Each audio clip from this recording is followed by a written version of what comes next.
ओम नमो दिव्य महादिव्य शिवाय सत्यम नमः नमः प्रकृति भद्राय नेता प्रणतास्मताम सज्जनों। अब इस कथा में व्यास जी ने अपने पुत्र सुखदेव जी को विवाह करने के लिए कहते हैं और सुखदेव जी ने का क्या उत्तर रहता है आइए कथा हम सुनते हैं। एक दिन व्यास जी सुखदेव जी को विवाह के लिए प्रेरित करते हुए कहते हैं, हे पुत्र, तुमने सभी धर्मशास्त्रों का अध्ययन कर लिया है, इसलिए तुम विवाह करके गृहस्थ आश्रम में रहकर देवताओं की पितरों की सेवा करो, क्योंकि पुत्रहीन की गति नहीं होती है, उसे स्वर्ग की भी प्राप्ति नहीं होती है। अपुत्रस्य गतिर्नास्ति स्वर्गो नैव च तस्मात् पुत्र महाभाग कुरु स्वाध्याय गृहाश्रमम्। सुखदेव जी कहते हैं, हे तात, आप ही बताइए कि संसार में ऐसा कौन सा सुख है जिसके साथ दुख नहीं जुड़ा हुआ है। विवाह करके तो मैं स्त्री के वशीभूत हो जाऊंगा। लोहे या लकड़ी के फंदे में जकड़ा हुआ पुरुष तो छूट सकता है, परंतु पत्नी पुत्र के बंधन में फंसा हुआ प्राणी कभी भी उस बंधन से मुक्त नहीं हो सकता। कदाचिदपि मुच्येत लोह काष्ठादियंत्रित पुत्र दारैर्निबद्धस्तु न विमुच्येत कहिरिचित। व्यास जी कहते हैं, पुत्र, यह माया सबको मोहित कर लेती है। विश्वामित्र ने 3 वर्ष तक निराहार रहकर इतना कठोर तप किया था, लेकिन वे मेनका के ऊपर मोहित हो गए। मेरे पिता पाराशर जी भी धीवर की कन्या पर मोहित हो गए। कहाँ तक कहें, संसार में हर व्यक्ति काम के अधीन है, इसलिए मेरी बात मान लो और किसी सुंदरी कन्या से विवाह करके सनातन मार्ग अपना करके संतान उत्पन्न करो। श्री सुखदेव जी कहते हैं, हे तात, इस संसार में कोई भी सुखी नहीं है। जन्म लेने में दुख, बुढ़ापे में मरने का दुख, अनेक प्रकार के दुखों से यह गृहस्थ जीवन भरा हुआ है।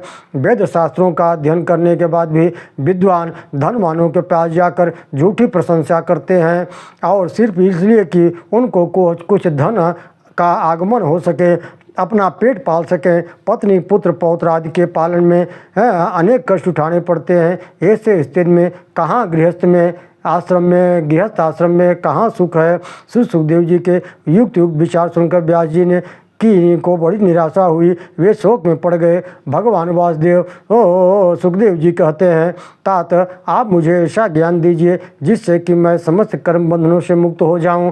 आप मुझे घर संसार में ना लगाएं। पुत्र की सुंदर बात सुन करके व्यास जी बड़ा हर्षित हुए। वे, हे पुत्र, तुम मेरे द्वारा रचित श्रीमद् देवी भागवत पुराण का अध्ययन करो। यह पुराण वेदों के समान है और बहुत ही पवित्र है। महाप्रलय काल में जब भगवान नारायण वट के पत्रे पर शयन कर रहे थे, तब भगवती ने आधे श्लोक में ही संपूर्ण ज्ञान भगवान नारायण को दे दिया था।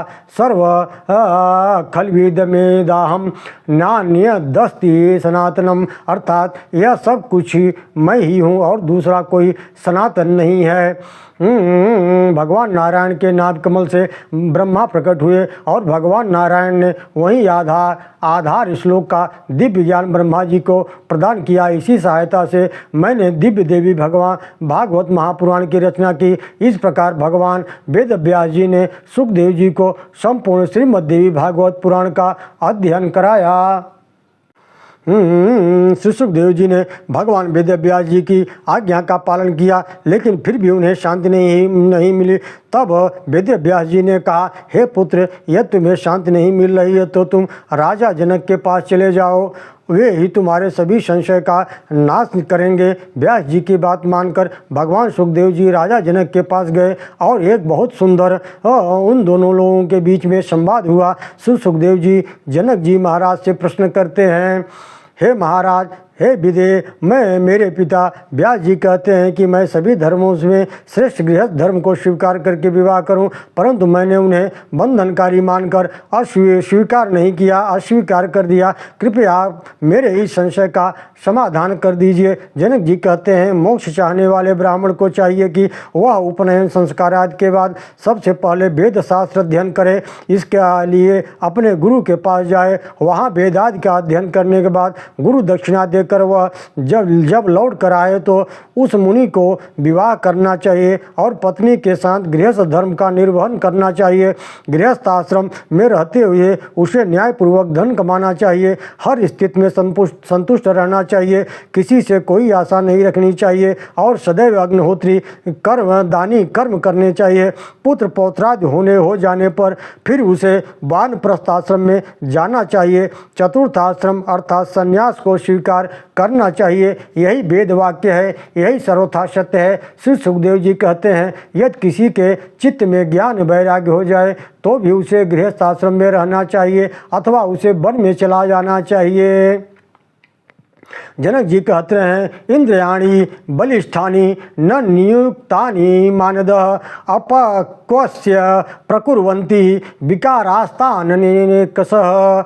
हे सुखदेव जी, इंद्रियां बहुत बलवान होती हैं, वे मनुष्य के मन के प्रकार के विकार को उत्पन्न कर देती हैं। आप किसी मनुष्य को भोजन भोग और सोने के सुख और पुत्र की इच्छा से संन्यास लेने का मतलब क्या हुआ? इन विकारों के बजाय वह क्या कर सकता है? वासनाओं का यह जाल बहुत कठिन है, इसलिए मनुष्य को क्रम से चलना चाहिए और इन आश्रमों का क्रम से निर्भर कर लेना चाहिए। यह मन बहुत प्रबल है, इसलिए इसे जीतने का प्रयास करना चाहिए। जैसे मैं राज कार्य करता हूँ फिर भी जीवन मुक्त हूँ। मैं अपनी इच्छा अनुसार सभी काम करता हूँ, किंतु मुझे इन सब का कोई असर नहीं होता। जैसे कि अनेक भोगों को भोगते हुए भी, अनेक कार्यों को करते हुए भी अनासक्त हूँ, उसी प्रकार हे मुनि कुमार, आप भी मुक्त हो जाइए। यह मन ही मनुष्य के बंधन को और मोक्ष का कारण है।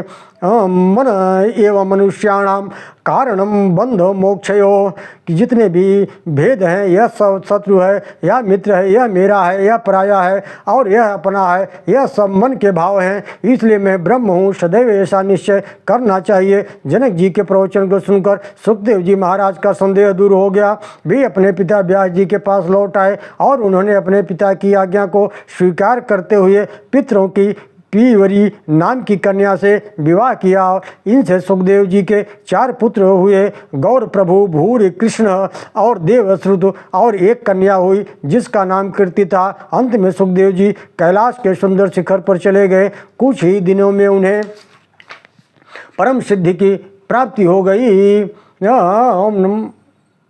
पर्वत शिखर से सुखदेव जी आकाश में व्याप्त हो गए।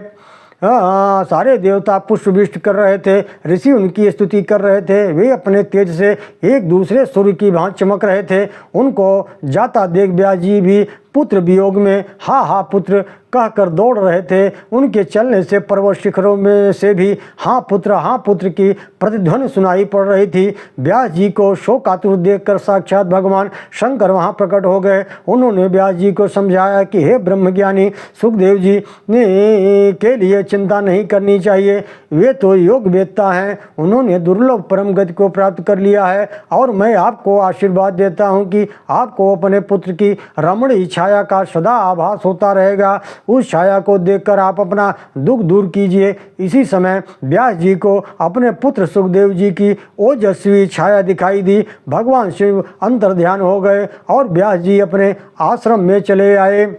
यह व्यास जी महाराज ज्ञान प्राप्त करके अब जब हिमालय से नीचे आए तो उन्हें अपनी माँ का स्मरण हो आया। पहले वे उन्हें गंगा के किनारे ही छोड़ करके चले गए थे, इसलिए वह तुरंत गंगा के किनारे आए। वहाँ पर एक निषाद ने बताया कि सत्यवती का विवाह महाराजा शांतनु के साथ कर दिया गया है। व्यास जी वहीं पर आश्रम बनाकर रहने लगे। शांतनु का विवाह सत्यवती के साथ हुआ, जिससे उनके 2 पुत्र हुए, एक चित्रांगद और तथा दूसरे का नाम था विचित्रवीर।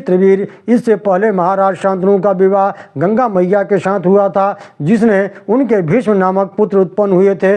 अतः शांतनु जी के 3 पुत्र हुए, चित्रांगद, विचित्रवीर और भीष्म। शांतनु के मृत्यु के बाद चित्रांगद को राजा बनाया गया। एक बार महाराजा चित्रांगद वन में गए थे शिकार करने, जहाँ वे गंधर्वों के साथ युद्ध में मारे गए। चित्रांगद के मरने के बाद भीष्म पितामह ने मंत्रियों से विचार करके अपने छोटे भाई विचित्रवीर को राजा बना दिया। काशी नरेश की 3 पुत्रियों अंबालिका और अंबिका का अपहरण कर लिया। भीष्म पितामह ने बड़ी पुत्री अम्बा राजा शाल्व के प्रति मोहित थी और वह भीष्म से आज्ञा लेकर वापस चली आई, किंतु जब राजा शाल्व ने उसे अस्वीकार किया तो वह अपने पिता के घर चली गई। भीष्म ने दूसरी 2 कन्याओं का विवाह विचित्रवीर्य के साथ किया। विचित्रवीर्य 9 महीने तक उन दोनों कन्याओं के साथ बिताए, लेकिन फिर राजक्षमा रोग से उनकी मृत्यु हो गई। उनकी मृत्यु के बाद उनकी मां सत्यवती को अत्यधिक संताप हुआ। सत्यवती ने भीष्म से कहा, बेटा अब तुम अपने पिता की गद्दी संभालो और अपने भाई की इन पत्नियों को स्वीकार करो। तब भीष्म ने जवाब दिया, हे माँ, मैंने अपने पिता के सामने प्रतिज्ञा की है कि मैं ना विवाह करूँगा और ना राजगद्दी पर बैठूँगा, इसलिए मैं यह कार्य नहीं कर सकता। सत्यवती चिंतित हो गई और उन्होंने व्यास जी का स्मरण किया। उन्होंने व्यास जी से वंश की रक्षा के लिए 3 प्राकृतिक पुत्रों को जन्म देने के लिए कहा। व्यास जी माता की आज्ञा को प्रार्थना को सुनकर आए और उन्होंने अंबिका से संबंध स्थापित किए, परंतु व्यास जी को देखते ही अंबिका ने भय से नेत्र बंद कर लिए। ये देखकर व्यास जी क्रोधित हो गए तथा अंबिका को शाप दे दिया कि तुम्हारा पुत्र अंधा होगा। तब सत्यवती यह सुनकर बहुत दुखी हुई। तब उनके आदेश पर व्यास जी ने दूसरी पत्नी अंबालिका के साथ संबंध स्थापित किए। जब दूसरी पत्नी अंबालिका व्यास जी के सामने आई तब व्यास जी का रूप देखकर उसका चेहरा पीला पड़ गया। इस समय व्यास जी ने उसे शाप दिया, तुम्हारा पुत्र पीलिया रोग से ग्रस्त होगा। दोनों पत्नियों से पुत्र हुआ। अंबिका का पुत्र धृतराष्ट्र अंधा था और अंबालिका का पुत्र पांडु जो पीलिया रोग से पीड़ित था। माता के कहने से 1 वर्ष के बाद पुनः अंबालिका से उन्होंने एक पुत्र को जन्म दिया। इस बार रानी स्वयं नहीं आई, उसने अपने स्थान पर अपनी दासी को भेज दिया, जिससे उसके गर्भ से विदुर जी का जन्म हुआ। इस प्रकार माता सत्यवती के कहने से वंश की रक्षा करने के लिए व्यास जी ने 3 प्राकृतिक पुत्रों को जन्म दिया। इस प्रकार आज की कथा को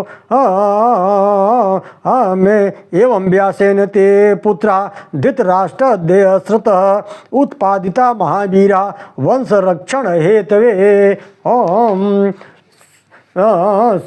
हेतवे